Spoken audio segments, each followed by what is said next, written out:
Is the second most popular royal act, if you like. He's the member of the royal family that most people would say, I'd like to have a drink with him. A young royal who has stood out from the rest of the family.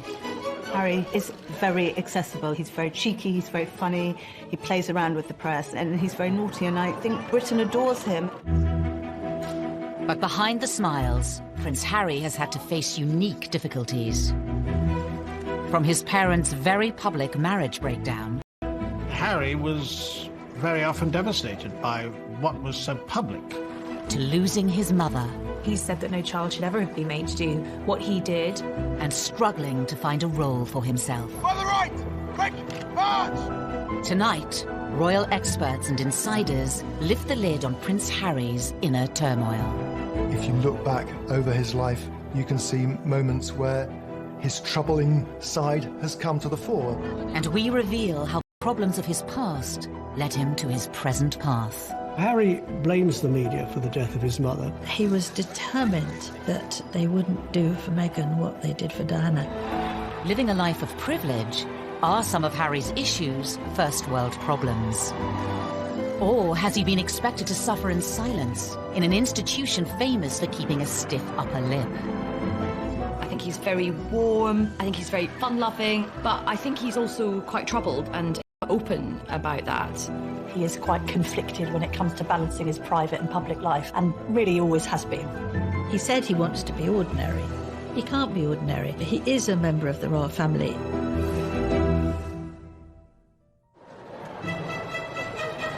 The 15th of September, 1984. The nation was at fever pitch for the birth of Prince Charles and Princess Diana's second child. Britain loves birth for a royal baby. Charles and Diana were hugely popular, and everybody wanted to see whether they were going to have a little girl or a little boy. Crowds were gathering outside the hospital, outside the gates of Buckingham Palace, and they wanted to see who was going to be on the tea towel. The guy was christened in this. Looks remarkably well despite it. From the beginning, the spotlight was on the young Prince Harry. For Diana to have another child in fairly swift succession was of course joyous, and then when the child grew up and had ginger hair, and I think even from an early age has been quite cheeky with photographers and seemed to be quite contrasted to William in his temperament, there was of course excitement about him. When it comes to dealing with the press, Prince Harry has a style all of his own. Harry sticking his tongue out at one of the sort of stuffed shirt automatons. Here's a royal who seems to have a lot of personality, even as a little child. Some labelled it as cheeky, some as rude. Those people thought it was delightful. It was quite endearing when he was a young boy, really came to colour the way his views of the press were shaped. Harry's role in the royal family wasn't just a brother for William and another son for Charles and Diana. On paper, Prince Harry's start in life was incredibly privileged, incredibly lucky, but actually in reality, being born as the younger brother of the future King of England is a very difficult position to be born into. Of course, they're known rather unkindly as the spare. I think being the spare to the heir is a role that inherently has problems attached with it. You know, if you look at the heir, if you look at Prince William, his role has always been defined. What he's going to do has always been clearly outlined. Harry, like spares historically in the royal family, has had to find a role for himself. To some, Prince Harry grew up in the shadow of a brother destined for the throne. He was always less than his brother. The late Queen Mother used to invite Prince William over for tea and talk to him about his future, and not invite Prince Harry. The Queen Mother always made sure that Prince William was seated in a prominent seat next to her, and Harry never was.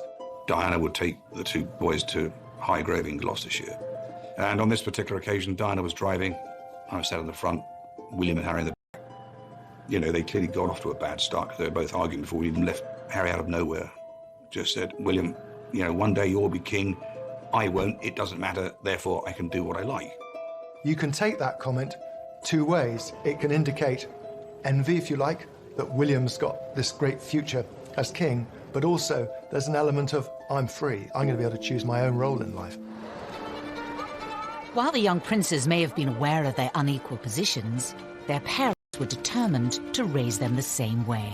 Diana was very conscious that she wanted the palace to treat the boys equally and to give Harry as many opportunities that were afforded to William. You know, Diana was very fair about how she treated them. There were no favourites, as I saw it. Prince Charles shared Diana's concerns about making sure the boys shared things in their early years, but certainly other more senior members of the family privately would say, well, this is nonsense. I mean, William is the future. All our efforts must go into educating William. It was William who the Queen would invite for lessons in kingship, if you like, when he was at Eton and she was at Windsor Castle.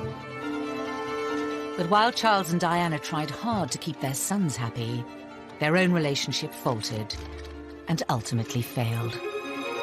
It is announced from Buckingham Palace that with many problems that many people in the West have all the time in growing up in a broken home, but his broken home was exposed on a most extraordinary scale. The entire planet tuned in to learn every detail about the Charles and Diana separation and divorce, and inevitably the focus on Harry and William followed. Harry was very often devastated by what was so public. He couldn't understand why his mother would wish to be so public with so much of her life. Harry was always the baby of the family, and whether it was at school or whether at home, every effort was made to shield him from the newspaper headlines and protect him from his parents, who really, by that stage, were in a pretty bad way. The War of the Waleses saw Charles and Diana's separation and divorce play out on the front pages and to TV audiences of millions. For the children to hear both parents to come on television at separate times, to admit to having affairs and to admit to how unhappy they both were when these kids were at boarding school, can you imagine how cringe-making it must have been for them? Highly embarrassing. And I don't think that makes them secure. In later years, Harry would admit his parents' divorce left him feeling like he didn't spend enough time with either of them. I think Harry found it quite difficult kind of being shared between parents and spending some time at Kensington Palace with Princess Diana and then going to Clarence House and then to Highgrove, his father's property in Gloucestershire. In this sense that he didn't really have a permanent home was difficult for him. The divorce was finalised in 1996. A year later came a far bigger blow for the royals, and especially for Harry, at the age of just 12.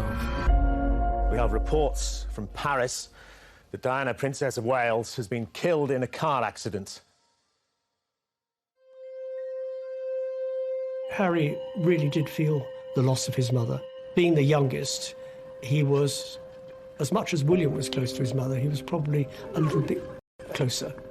It's incredibly difficult to lose your mother at such a tender age, especially if you're in the public eye. And I think that Harry's had a unique set of circumstances to cope with.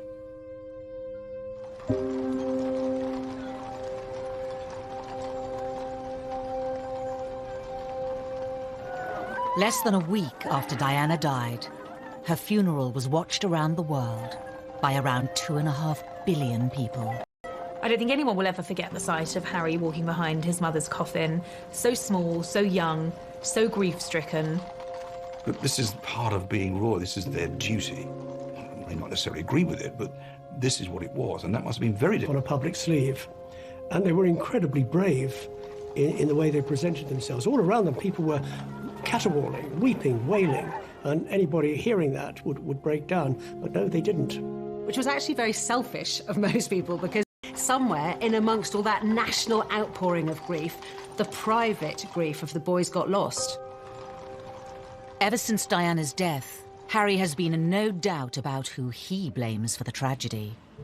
I think it was inevitable that Harry blamed the press for the death of his mother. In fact, it was much more grey. There were a lot of photographers outside the Ritz Hotel, but both Diana and Dodi chose to go out that evening. Being part of this family and this role and this job, every single time I see a camera, every single time I hear a click, every single time I see a flash, it takes me straight back. So in that respect, it's the worst reminder of her life as opposed to the best.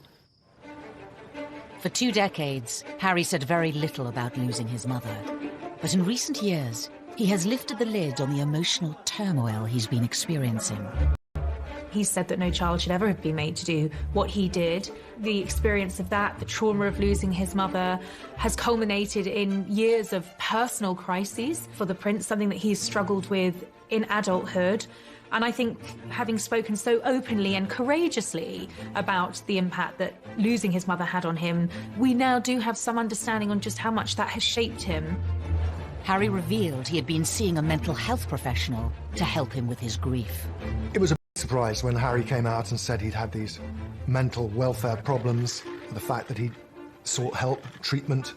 We learned that it was William who had not forced him, but said, you've really got to get some help here. We also learned that he'd taken up boxing to try and control his aggression, and the aggression was a consequence of his mourning, and he was still dealing with his grief over his mother's death.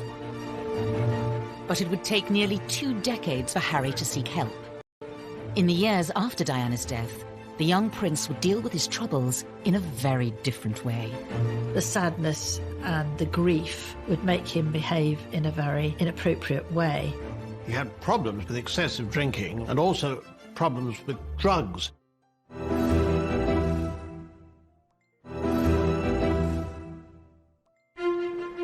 By the early 2000s, Prince Harry was privately mourning the loss of his mother. Prince Harry told me that for years he buried his head in the sand, and he thought, if I don't think about her, I won't get upset. And he did this. He was gaining a reputation. The party prince, the Playboy prince, the hard-drinking prince. The first time I ever met Prince Harry, he was at a nightclub. It was the year of his A-levels. He was meant to be at home revising, and he was at the Kensington Roof Gardens, knocking back vodka shots, smoking Marlboro Lights, surrounded by a group of gorgeous blondes. That was Prince Harry. Harry's wilder side had emerged even before reaching his A-levels. A newspaper had been passed details about Harry drinking, being involved in lock-ins in local pubs, and smoking cannabis on occasions too. You can really understand how a lonely, privileged, unhappy prince would end up drinking and smoking and taking cannabis to fill those hours and to hang out with people who he thought really liked or even loved him. 16-year-old Harry was made to visit a drug rehabilitation clinic by Prince Charles to educate him on what could happen if he didn't change his ways. But just a few years later, it wasn't country pubs Harry was visiting. There had been a series of photographs of Prince Harry falling out of nightclubs late at night with various girls and all the rest of it. He was clearly in party mode. In 2004, Harry had an altercation with a photographer while leaving a West End nightclub. There are two sides to that story. On one hand, the photographer saying that Harry lunged at him, possibly after a few beers, and the palace saying that the photographer had knocked him with his camera. Was this kind of behaviour just part of growing up? Or did his troubles run deeper? Harry's naughtiness was sometimes just boyish, but other times was really a symptom of his deep grief. It was outlets for his despair, I think. Everything he did was always going to be examined with microscopic detail. He couldn't, in other words, get away with the kind of things that many of his teenage friends could. It was obviously also storing up that sense of resentment that Harry came to have against the media. No one's making judgments, you're just being reported. And actually, some of this has helped to fuel your popularity. People love a royal rebel at the end of the day. Regardless of public opinion, Harry has been open about his feelings towards the media. He admitted to reading coverage about himself when he turned 21. They upset me and I still read them. Why, I do not know, but I have to read them just for peace of mind, just to know what they've written. And to see who wrote it and see who took the photographs, you know, write that down for later. But there was one newspaper report about Harry's behaviour that upset many others. In 2005, while attending a costume party, Harry wore a swastika armband. That was an episode that happened when he was fully protected by the royal machine, and yet it still happened. You know, it was a grave error of judgment, and one wonders why there wasn't someone looking out for him and telling him, actually, sir. Quite unfair at the time, and I still think it was quite unfair. It was clearly not a political statement. It was clearly a stupid teenager doing a very stupid thing, thinking it was funny. Harry apologised for it. He said it was something that he regretted. It happened on the eve of him joining Sandhurst. The Royal Military Academy, Sandhurst. In May 2005, Harry spent nearly a year here, training to be an officer cadet in the army. Something he'd wanted for a long time. One of the things that we saw very much with Harry growing up was the fact that he absolutely adored the military. I remember him as a 5-year-old strutting up and down the road at Kensington Palace in army fatigues. Harry excelled in his training and was commissioned as an army officer in April 2006. I think Harry found purpose in the army. I think he found safety in the army, ironically, because of course it wasn't safe, but I think he found emotional safety in the army. The army allowed Harry to feel normal.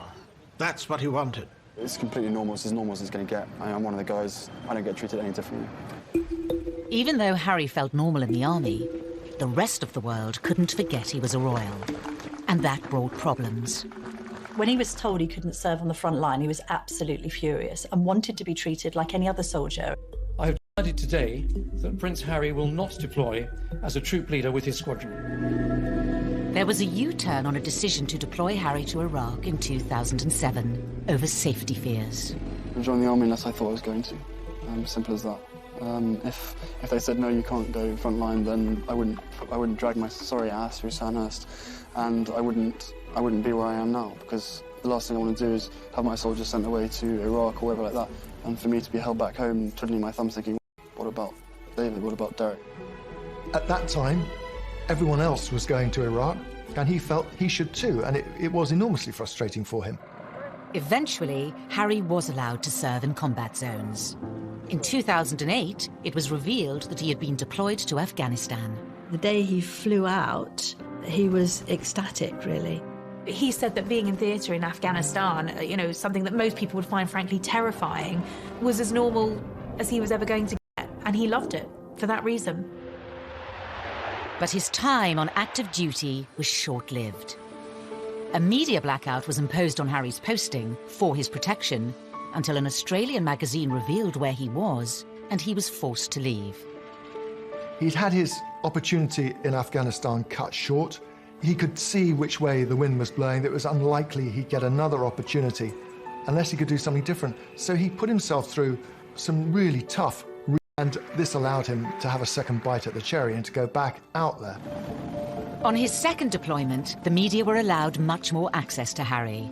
Not that he was happy about it. And so what do you think the public perception of Harry is?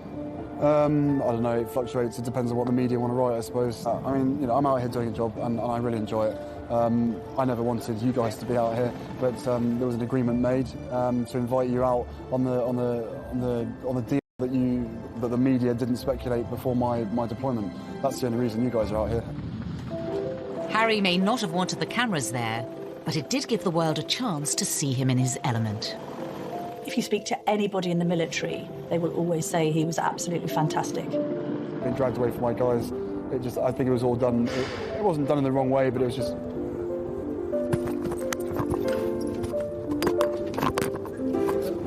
This was Harry doing what he did extremely well, but also doing what he was always keen on doing.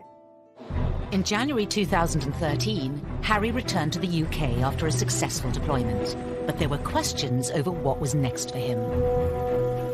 Because of who he was, it was no longer possible for him to pursue that career. And then what happens? He's left really without a job, without a purpose. He was doing something he felt comfortable with. The army, and anybody who has made a career in the army would tell you military is family, and he felt at home. There was camaraderie. And by the time he got out, he was a little bit lost because he really didn't know what to do, and that winds back to the spare. There is no defined role for that spare. Because he certainly wouldn't contemplate an army desk job. He's not the type of person who would fit in to that, and therefore there was a huge question mark, what would he do next?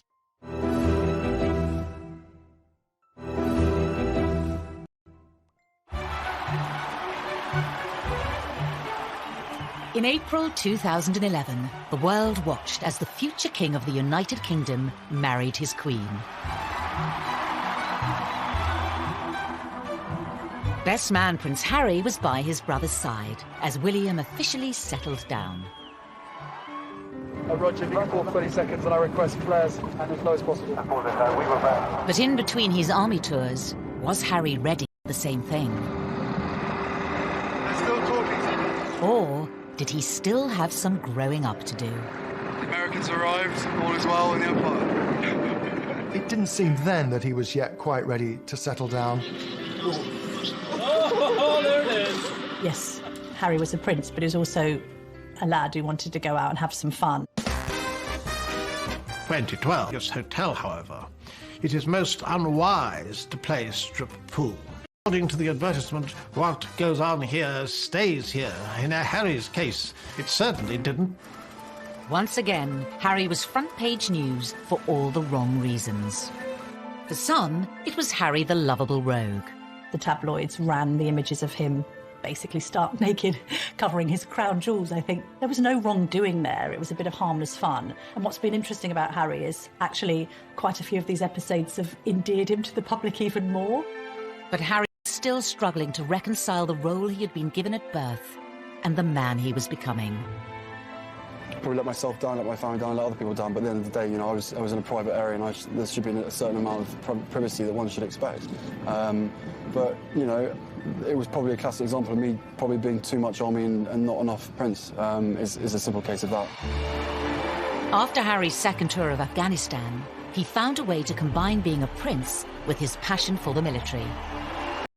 Your stories move, inspire and humble us. You prove that anything is possible if you have the will. Welcome to the Games. Welcome to Invictus. He founded Invictus Games, helping disabled and wounded men and women from the services. Invictus was also a way for Harry to address his own troubles, as Angela Levin discovered when she interviewed Prince. I said, well, my first question, Your Highness, is that I've seen you on so many occasions with people who are damaged, with young teenagers, ex-servicemen and women, and you are completely brilliant with them. You know what to say and the way to say it. And I wondered whether you were using these occasions to also help yourself with your own mental health issues. Absolute silence. And I thought, help, I'm going to be thrown out. Ages. And then he said, that's a really big question. Silence. And he said, you're right, of course. He felt that he was helping others who were probably suffering the same as he was, because those in the Invictus Games, they're also suffering. This was Harry's way, undoubtedly, of continuing links with the military, which he wouldn't do from a desk job, but wanted to do in the wider world, following his mother's footsteps as well for charitable activities. Harry had created an outlet that gave him a purpose and allowed him to help others. But what about his private life? His relationship with his brother was always close. Every year we get closer, and we've even resorted to hugging each other now, after not seeing each other for long periods of time. But he talked about anything, and we understand each other, and we give each other support, and everything's fine. They were two peas in a pod. They looked out for each other. We're brothers, not lovers. There's a difference. For some, Harry gaining a sister-in-law highlighted the need for him to move on and find his own partner. Inevitably, there was sort of a little bit of gentle mockery about him as a sort of the third person in the marriage of William and Kate on this occasion, of course, because they were so close, they did things together. There's just an awkwardness to that scenario, a couple trying to carve their own path as newlyweds, and then a prince who's got a great deal to offer, and which takes precedence, and who's more popular when it comes to the press, and how does that work in tandem? So I think there was always friction in that regard with the three of them. I think what changed things for Harry was William having his own children, and Harry looking on at Kensington Palace where they were neighbours, and thinking that he probably wanted that for himself. It's fantastic to have another addition to the family. I only hope my brother knows how expensive my babysitting charges are. It was always inevitable that Harry was going to want to live his own life. Put some effort in. It's the wizard, never the wand. But for Harry, finding a princess of his own would prove difficult. The first love Chelsea Davy, the girl that he met in South Africa, who he fell head over heels in love with, she had 8 years to look into the goldfish bowl of royalty and to realise absolutely this wasn't the life for her. He lost Chelsea because she didn't like to be in the spotlight.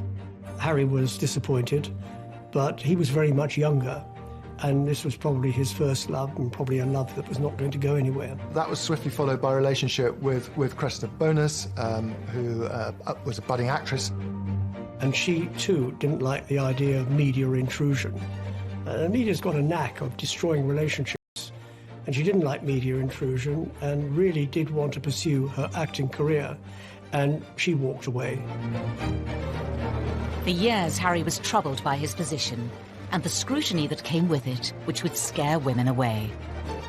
It's quite sad when he's one of the world's most eligible bachelors, and at the same time not seeming to be able to find somebody who will take on the job of being in the public eye. There is this sense that they loved him but didn't love the idea of being royal. Then Meghan Markle entered Harry's life, offering him a genuine chance at happiness. After rumours of a relationship, the pair appeared in public together for the first time in September 2000. Different in many ways. She had a degree of fame and had lived through that herself. She was incredibly accomplished as a public performer, as an actress. It gave her great confidence. She seemed incredibly secure in herself, and she was that much older than these girls that had gone before. She'd also, of course, been married, which added an entirely different layer to the relationship. Good grief, you know, Prince Harry is punching above his weight here. There's this amazingly glamorous American actress. When I walked into that room and saw her, and there she was sitting there, I was like, OK, well, I'm going to have to up my game. It was almost as if she was a ready-made royal, and therefore a perfect fit for him. In this strong, striking, confident woman, there was actually someone who was very capable of handling the pressure and the scrutiny of being in the public eye. That was something that neither of his two girlfriends had been willing to take on. But the scrutiny would soon affect Prince Harry and his new girlfriend. He issued an unprecedented statement saying, Meghan Markle has been subject to a wave of abuse and harassment. I did not have any understanding of just what it would be like. I don't think either of us did that. We both said that, even though we knew that it would be. Yeah, I tried to warn you as much as possible, but I think both of us were totally surprised by the reaction after the first 5-6 months when we had to ourselves. You could see that the old thorny issue of Harry's relationship with the press was raising its head again. Quite a lot of the press was very, very charged about her background, headlines like straight out of Compton and all of this kind of thing. There was quite an unpleasant tinge to it. There has been some very negative publicity given, and some of it marginally racist, which is unacceptable. Not everything that was troubling Prince Harry was in print or written by journalists. Horrible, horrible stuff on social media, and I'm sure they weren't scrolling through it all the time, but you will see the stuff. You know, they're modern young royals. Of course they're going to be on social media. This time, though, the relationship survived. Harry asked Meghan to marry him. What are we doing? Just roasting chicken and having... Trying to roast chicken. Trying to roast the chicken. And it was just an amazing surprise. It was so sweet and natural and very romantic. He got on one knee. Having watched Harry grow up, the public saw this as the moment to put his past behind him. They wanted Harry to be happy. They adored Harry, and they wanted him to be content and find the right person. Well, I think that the country were overwhelmed with happiness for Harry. Heartbreaking confessions about how upset he'd been and how he'd struggled with demons for years, coming to terms with the grief of the loss of his mother. And then he should find this remarkable young woman who had such a different background from him, whom he was so clearly in love with. But was this the beginning of a fairy tale, or the start of another difficult chapter for the already troubled prince? Things were said and done in the run-up to the wedding that both sides regret, but had caused irreparable damage.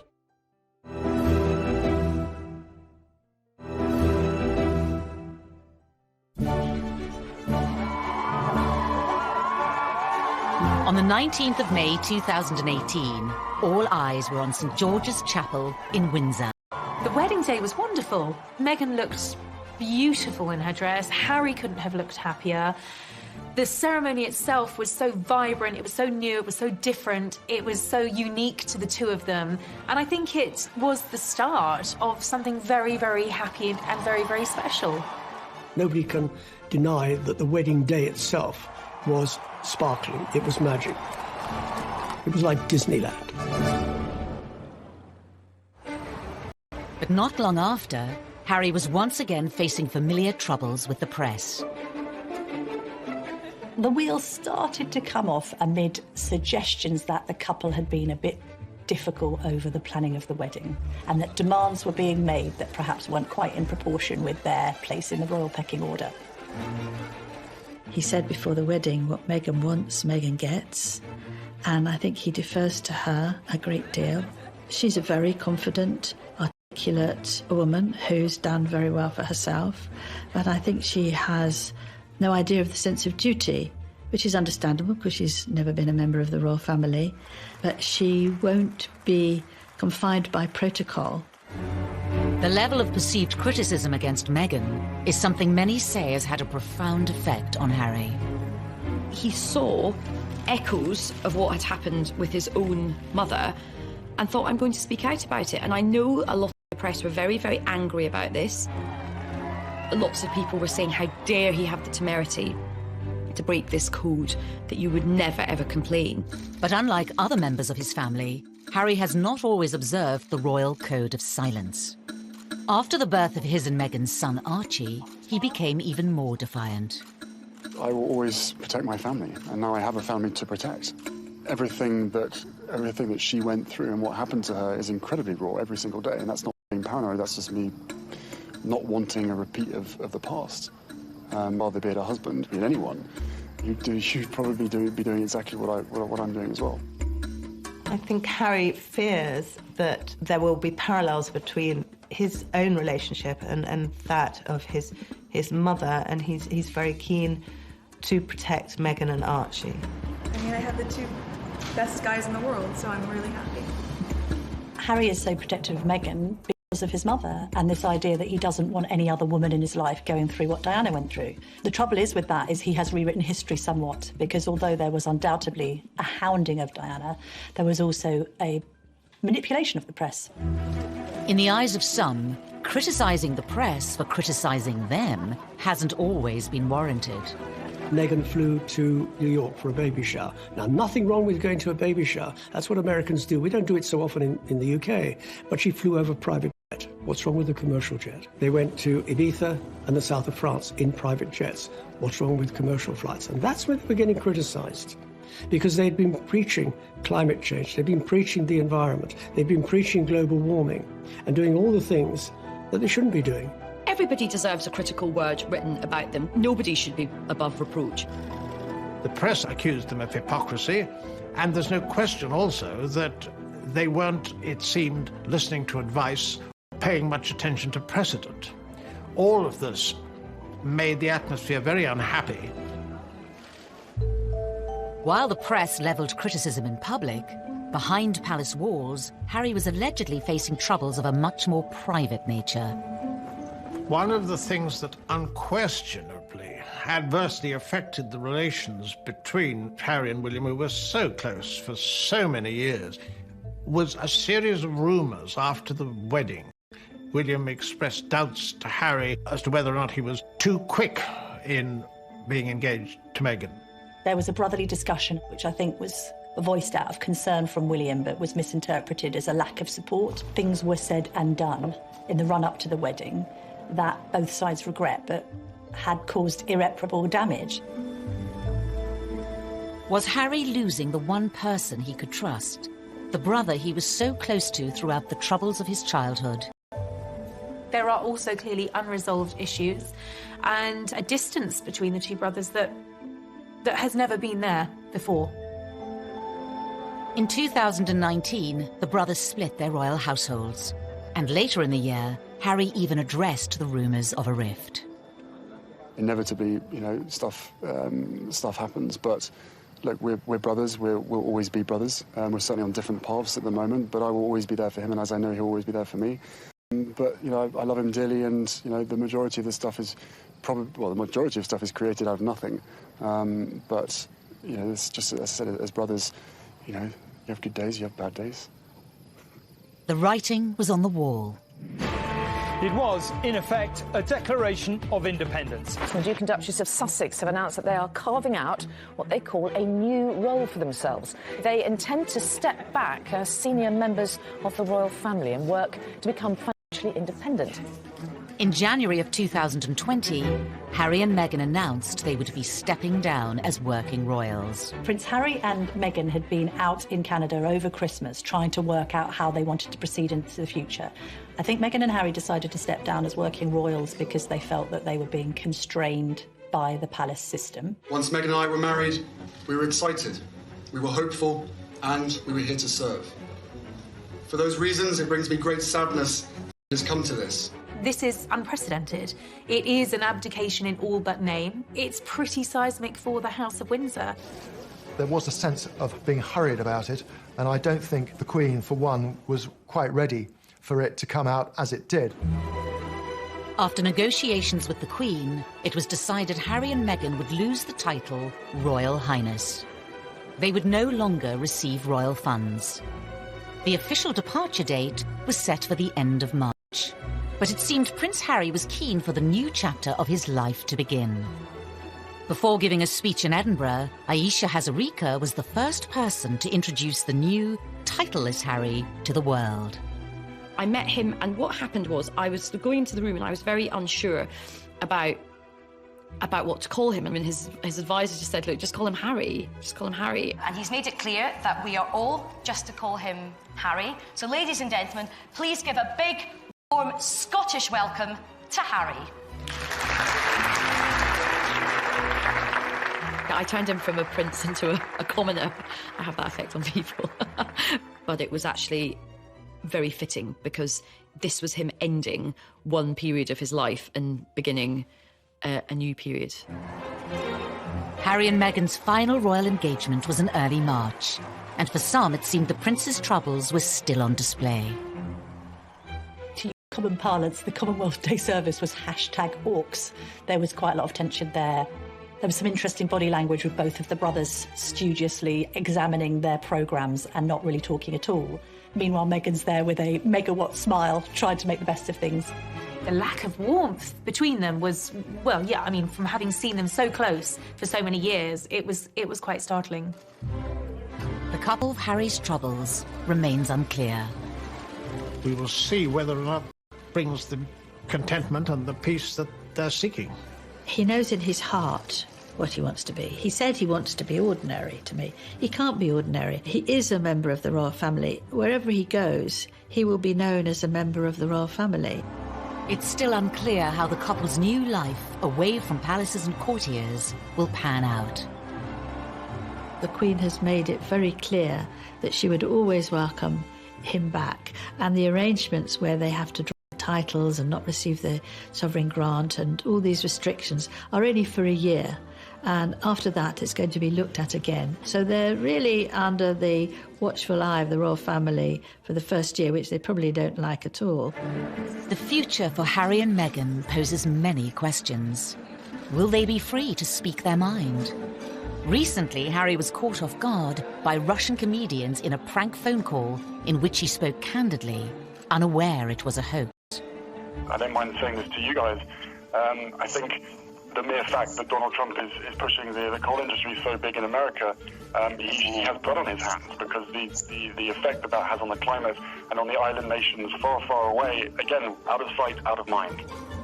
I think he's definitely going to be off the leash. I mean, I don't get the impression he's going to be sort of gratuitously, confessing all, but there will come a point where I think the lid will get lifted on this whole saga. Despite his popularity with the British public, Harry has long been a troubled prince. Will his dramatic break from the royal family finally allow him the freedom to start a new life and leave his troubles behind? Maybe it'll work for them. Maybe he'll be a much more relaxed and happier man. They will be missed in the UK. And I just hope they find themselves and they are equally as successful as they have been. There is a great sense of loss, that this is Britain's loss, this is the royal family's loss at the end of the day, and it's North America's gain.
second most popular royal act, if you like. He's the member of the royal family that most people would say, I'd like to have a drink with him.